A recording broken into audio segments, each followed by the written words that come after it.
on her daughter's 5th birthday. Her daughter is now 11 and in 6th grade, and she has another daughter who is 14 in high school. And currently live in Foothill Ranch. And Amy works in the business solutions group inside Ingram Micro in a project management type role. She's been in that group for 14 out of the 15 years that she's been here. Amy has a BS from Cal Poly San Luis Obispo and an MBA from University of La Verne. And is currently trying to find someone to hand her $120K so that she can get to law school. And once you find that person, please let me know, because I'd like to attend law school too. Amy is active in a variety of activities outside of school involving her church and other nonprofit organizations. She and her younger daughter are headed to Hong Kong this summer with their church. One interesting thing about Amy is that all of her cars have some form of her name on their license plates as a custom license plate. She has a motorcycle license, a scuba license, but does not have a fishing license. Here to imbue us with her creativity, please help me welcome our topics master, Ms. Amy Shi.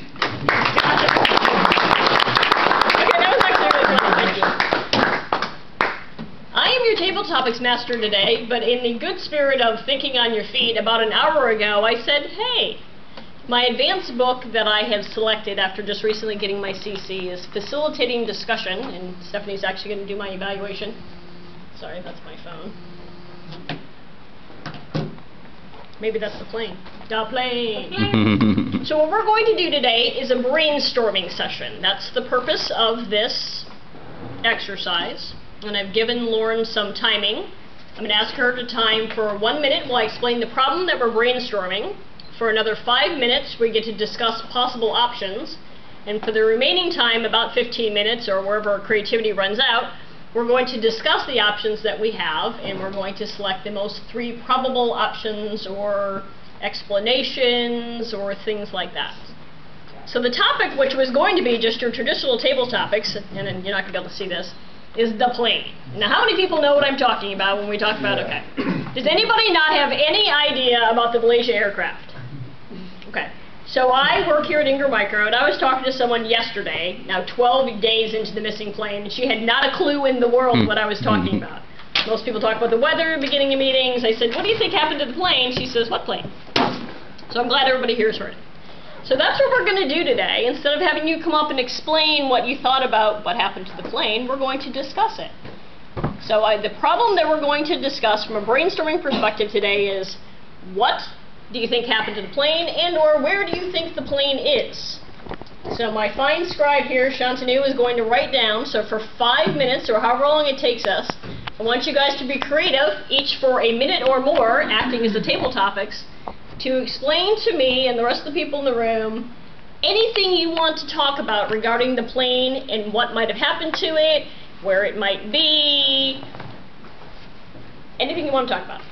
So who wants to start? Stand at your seat. If you could stand, that would actually be great. So we're going to go ahead and start the brainstorming session right now. So for a minimum of 1 minute, I want you to tell me your theory on the plane. I'm going to encourage you to go first because as we get later, you're going to duplicate in somebody else's probably. So here's your chance to be creative and to be innovative. Okay, John. Fellow Tostitos, I don't know what we call each other's. Toastmasters. Toastmasters. Toastmasters, that's better than Tostitos. My theory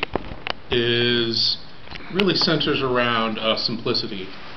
The things that I've been reading in the newspaper and hearing on the radio, seeing on the news, center around really complex things like complex hijacking, things like the pilot being in a conspiracy to steal the plane and move it somewhere for a different government. And I think that those things, in my mind, are very exciting to hear about and would make a terrific movie someday, hopefully.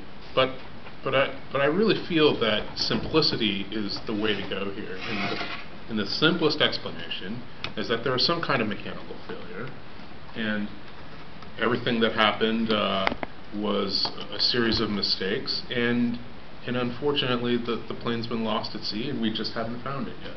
So that's really what my theory is. It centers on simplicity, away from complex ideas about hijacking and stealing or time travel. Or yes, time travel. I heard that. And everything to do with simplicity. So thank you very much. Thank you. So one thing I forgot to note here in the brainstorming is we're not going to critique anybody's idea. This is just everybody to bring forth whatever idea you have. If you want to bring forth time travel, please do. If you want to bring up aliens, if you want to bring up fires, whatever it is. So Lori, I saw you raise your hand. All right.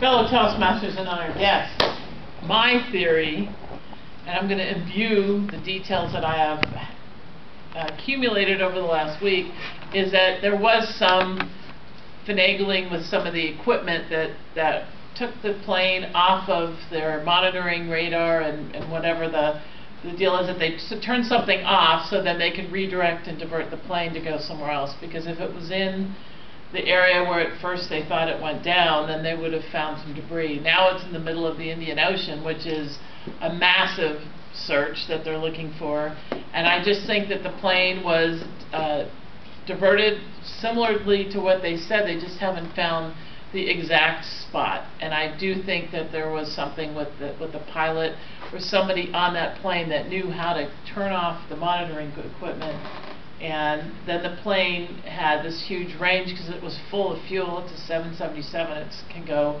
for 12 or 13 hours, and they'd only been off the ground for an hour or two before it went sideways. So that's my theory, is that I believe that there was somebody doing something with the gear, the equipment, the navigation equipment, to make it so they can't be detected.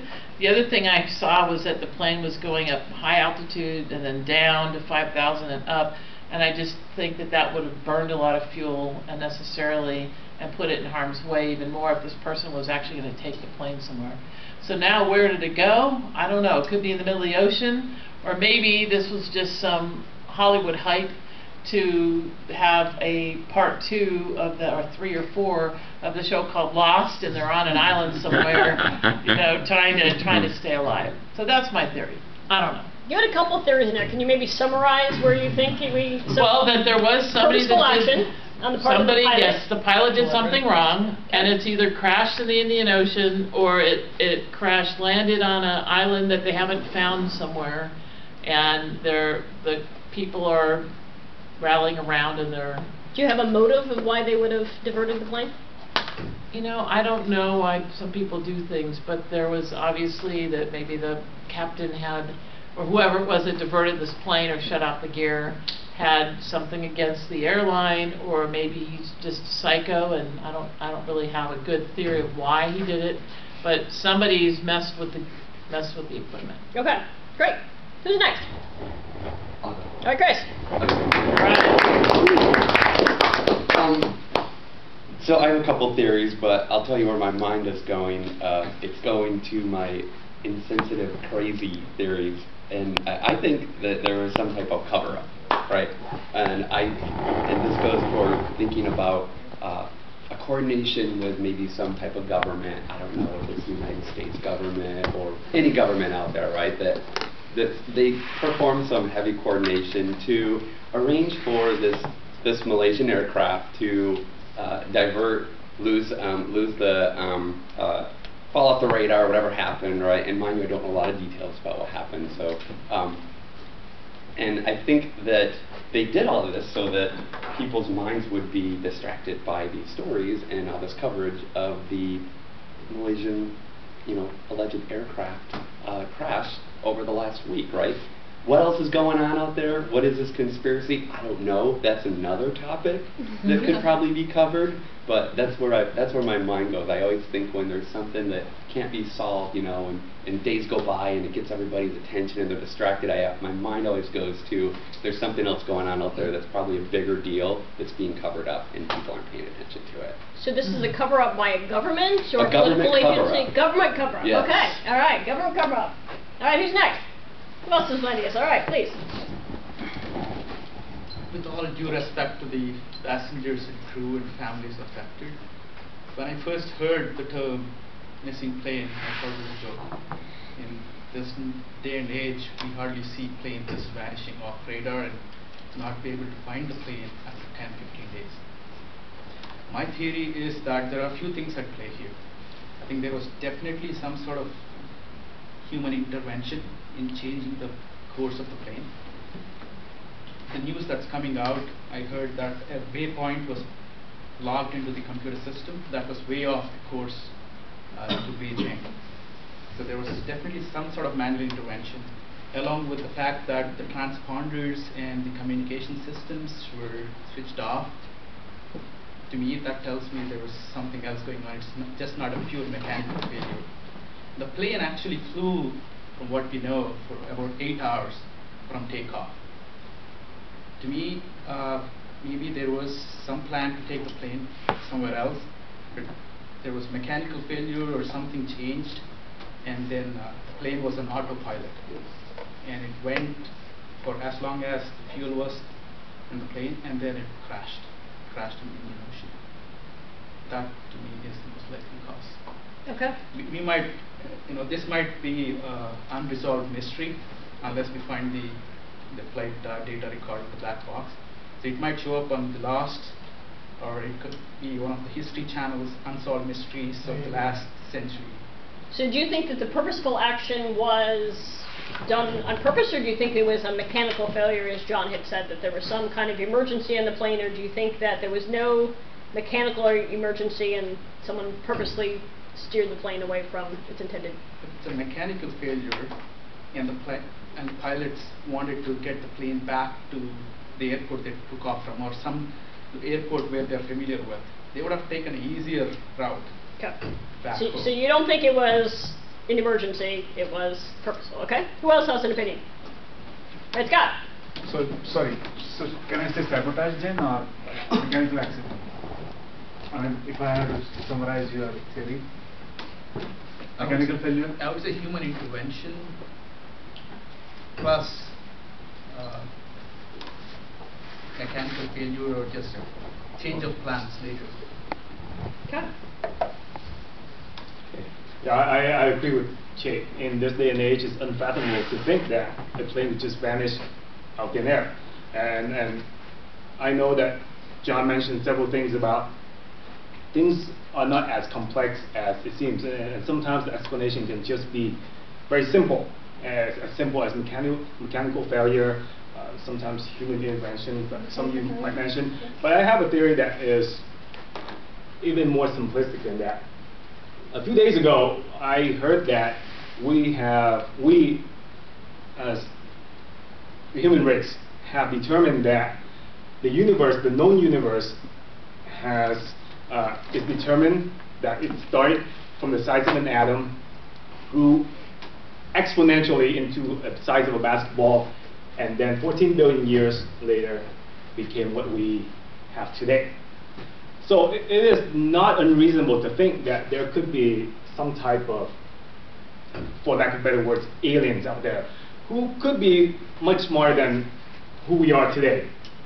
And that alien could be much larger than our size, our typical size. For instance, it could be a couple miles big, right? And maybe that alien's floating along and just saw the plane flying along and just picked it out of the sky and put it in his pocket.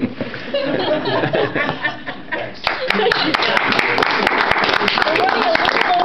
So if anybody still has maybe 30 seconds that we can do. Okay, so we'll go Stephanie, and then we'll go Raj, and then we'll go Shantanu. Okay, I'm going to piggyback kind of off what Chase said. I don't understand how we can have a plane go missing. I can FaceTime with someone in China immediately. How do we not have the technology to know where it is? So I think someone knows where this is. I think it's the different governments not trying to show their level of security and surveillance that they currently have. So somebody knows where this plane is, and they don't want to admit that they are tapping this extensively, that they have this much security and camera and satellites, and there's all the different governments. No one wants to show their hand yet. So that's my theory. But how did the plane get to the place? Maybe they don't want to admit that they have it, or didn't want to admit that they can't see on radar. I think but how it's did a combination of maintenance and human interventions. I don't know if it was the pilots or like the 2 passengers with forged passports. I don't really. Do you think it was purposely flown to the place, or do you think it accidentally landed someplace and they're just not fast enough they've got the plane? I think a government has it hostage. Okay, all right. So, to add some humor to this topic, with all due respect to the passengers and the families, I think it was a plot between WikiLeaks owner, Putin, and the Malaysian Airlines. I think they wanted to prove that all the data that NSA is collecting over the years is not worth it if they cannot find one plane with millions of megabytes of data. Putin wanted to go attack Ukraine, so he wanted to make sure the world is diverted towards something else while he have his fun. And then I think the pilot, he was called the Casanova of the cockpit, so he wanted to have some fun, probably got drunk, landed the plane on the sea and said, let's go do a scuba diving, spend some time with the whales, and then maybe after the joyride is done, we'll probably emerge back and say we had a good vacation, all paid by Malaysian Airlines. All right, so we got a pilot joyride in that one, but we also have diversion on the part of Russia, so that the Crimea thing wouldn't be brought to the forefront. All right, who's got another idea? I have one. Okay, I'm sorry? So, with the fact that we don't know a lot of things about who are on the board, and there is a report out that Malaysian government frustrated itself. We are not getting sufficient response from the different governments about the background of the different passenger. So my theory, this is a rendition went bad. So there has to be someone very important that some intelligence agencies were wanted to talk to them about their activities. And so there was a plan which went bad apparently, and the plane is at some place, and some of my friends here said someone in the world definitely knows where the plane is, what happened to it. They don't want to reveal it because then world would know what their capabilities are. So this is definitely man-made.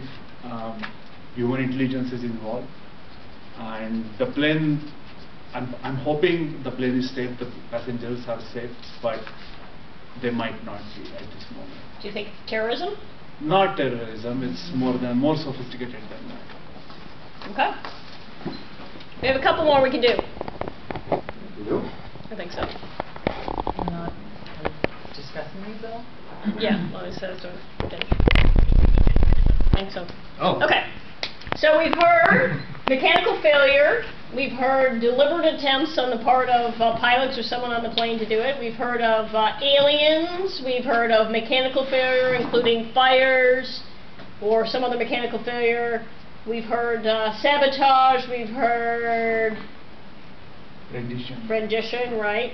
Vacation. Is there anything else quickly before we discuss what we think the 3 most likely options are? Does anybody just quickly want to throw something up there? Okay.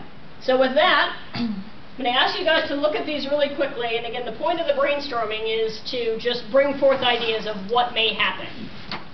So the next step in this, we're not doing it today, but the next step, if we were going to follow this through in a logical process, we would take the top 3 and then we discuss them in detail to make a recommendation if you were going to do it from a project perspective. So everybody look at these things here. I'm going to go by one. I want you to raise your hand if you think this is one of the top 3 reasons why the plane has gone missing. First, mechanical failure. Okay. Deliberate attempts that someone has sabotaged it. Okay. Spooks to divert the mind. Come on, Scott. So this, I think, is, well, human intervention. I think we covered that. Aliens. A couple All right. This is just the someone knows theory of that. It is kind of a covert operation, and it was done, just. Okay, got a couple of those.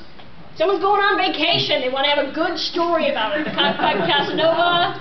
I like it. Okay, and the last one was the rendition theory. We got a couple. All right, so I think we got mechanical failure, deliberate attempts, and I don't know if we actually have a third one in there of that anybody had a lot. I'm going to say it actually. Human intervention. I think aliens was 3. Yeah, I think aliens is 3. agree. So I believe that. So we're going to say from this brainstorming session, the top 3 things that people here in this room are thinking are the reasons why the plane has gone missing. Mechanical failure, including fire or some other mechanical failure. A deliberate intent, so something on the part of the pilots or someone in the plane to purposely steer the aircraft from its intended definition. And alien abduction. Yeah. All right. Amen. So thank you, everyone. All right. Here to evaluate Speaker 1, our area governor, Ms. Lori Shapiro. Hey, what am I doing? Evaluating Speaker number 1. Oh, I am? Okay. Speaker number 1. I'm coming up. Do you have to do a formal evaluation here? No, I'll just do a quick thing. I have seen Olympo give this speech 3 times or 4 times, and the purpose of today was to just take some of the suggestions that we've been giving him and to see if he's actually used those in his speech to make improvements. And yes, I do think the content where you're talking about your current day, then you go back to when you were 4, and then you moved it to current day. I think it was really clear that when you were moving through these different areas of time, you did a really good job. I like too when you were a little boy talking to your grandfather, you looked up and your grandfather looked down when he was talking to you, that you remembered those things. You did get when life gives you lemons, make lemonade, because you had that a little sideways the other day. And then also the Mark Twain quote, you had that correct as well. There's still a few things that you're saying that English-wise we need to work on, but I think the content, you're almost ready to nail that down as far as not having to change it too much. I think it flowed very well, and that I could see where you were going in that. I think a couple times when you say time is like a bank account, we may have to change it so it's not too repetitive. That I think maybe you talk about using time wisely or something like that. You could put that in instead of saying time is like the bank account. Or I found that when I use my time wisely, I'm able to get further in life or something like that. But we'll work on some of those. But I think again the content's good. Now the delivery. You moved around on the stage, you didn't just stay at the podium. As a matter of fact, you moved the podium, which is really great, to direct people's eyes to you and not have this thing that you're having to dance around. So all in all, I see that you're continuing to improve it, and that's what's great about if you really want to do a powerful speech, is to take the feedback that people give you from one speech, and you could also use it on your next speech. It doesn't have to be the same speech. But I think for this particular speech, for an international contest, Division A, there is going to be 5 areas, so you'll have 5 competitors. And there may not be one from every area. I'm not sure, because I didn't go to all there's an Area A4 contest coming up. But I do think that you will be one of the top contenders, and I wish you the best of luck. And we're having these off-time meetings on Wednesdays or whenever to help review, and everybody who is in the club is welcome to help Olympo become a successful presenter at that contest, and we hope to see you all there. Division contests are a lot of fun. My 3rd month in Toastmasters, and this was like 3.5 years ago, I went to a division contest. Somebody says, "Oh, we need a test speaker for a division contest for evaluation." I'm like, "Oh, I'll do it." You know, my 3rd speech I ever gave at Toastmasters was in front of 150 people. Right. And the evaluation, the feedback I got from those experienced evaluators still resonates in my mind today. So it's really a great event to go to, and I hope to see you there. Thank you, Lori. All right. Here to give our time report is Ms. I have to evaluate Amy on that was her speech. Oh. Technically, it was well, All right. here's our president, Ms. Stephanie Buchanan. All right. I'm going to do a quick evaluation, but her objective was to facilitate a brainstorming session. So that was in her advanced communicator facilitating discussions manual. So I think she did a really good job at this. I think the strongest point was sitting up here and someone would speak and she'd say, "Okay, so let me clarify. This was the issue." I think that was really a strong way. I think Amy also did a really good job of remaining neutral in the beginning. She wasn't like, "This plane was for sure hijacked. Okay, tell me what you think." And I think she did a good job of encouraging outlandish or outrageous ideas and to say it's okay to think outside the box. This is the brainstorming session. I think the only room for improvement, I think it was just a timing issue. I don't know how much time was supposed to be allocated, but we could have, to narrow it down to the 3, could have, used discussion, but I think that was simply timing. But your role as facilitator, I think, was excellent, and I think everyone felt encouraged to participate and had someone there who would just sum up what they said, and I think it worked well logistically too with the scribe and all that. So good job. Thank you. Our child today lives in Corona Del Mar and is currently a marketing manager at Ingram Micro. Ms. Lauren Holland. Okay. All right. I'll try to do this quickly as timer. So the speakers, Olympo, your humorous speech was goal time 5 to 7, and your actual time was a little over. You were 7:41. 7:41. Okay, got it. Amy, I tried to time yours the best I could with all of the different stopping and starting, but I added everything up, and your goal time, I guess, was 1 to 15 minutes, and you landed at 13:11. Great job. Evaluators, Lori Shapiro, you were evaluating Olympo, and your evaluation time was 3 minutes and 7 seconds. The goal time is 2 to 3. And Stephanie, you were evaluating Amy, and I know you were trying to cut yourself short, so you were 57 seconds. And then the table topic. So John, you covered the plane on simplicity. Goal time is 1 to 2, and your actual time was 1:18. Lori, you were focusing on the pilot did something, it crashed. Your actual time was 1:53. Chris, the plane cover-up conspiracy. Your actual time was 1:19. Chase, you were the human intervention manual change. You were at 2:09, so a little over. You go 30 seconds over. Oh, you can? Yeah. Okay. And still qualify for if there was a best speaker. Got it. Scott, you focused on the plane theory, or the alien theory, and you were at 1:29. Stephanie, someone knows but no one will admit, 51 seconds. Raj, WikiLeaks versus NSA versus 45 seconds. Shantanu, man-made mistake, 1 minute, 11 seconds. Cool. Thank you, Lauren. And here to give us our grammarian report, our resident Optio expert, Mr. Edwin Lowe. Yes, up to. So everyone did pretty well. I actually took notes on everyone. There were quite a few filler words, specifically Olympo. You did a great job. I didn't catch any ums or ahs really, but you did have several, actually 6 stutter words. Okay, got it. And Amy did a great job with her speech. I did recognize that there were a lot of so's when you were speaking, word, yeah. right? And but there were no ahs. I didn't catch any of those. For the table topics, John had 3 ahs, a couple clutch words, and 2 stutter words. Lori had 1 ah, clutch word and a stutter word. Chris had 2 ahs. Chet had 1. Scott had 1 stutter word. Raj didn't have anything. Shantanu had 3 ahs. Lori had 1 ah and 1 stutter word.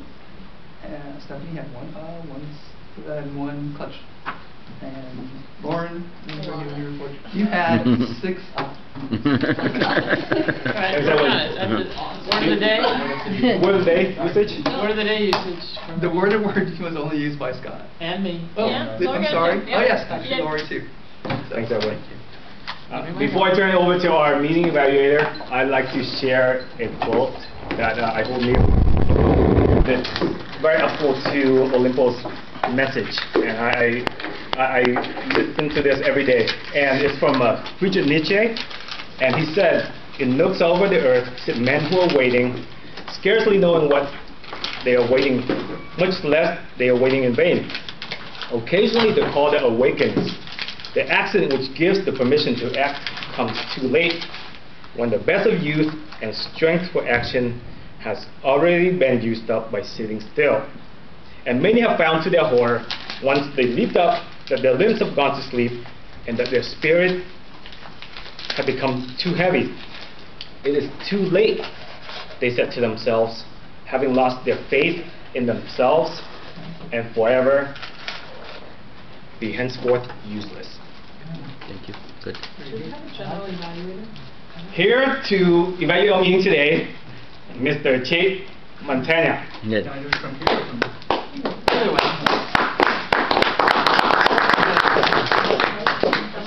Really good, thanks. I'll do it real quick. Did we start on time?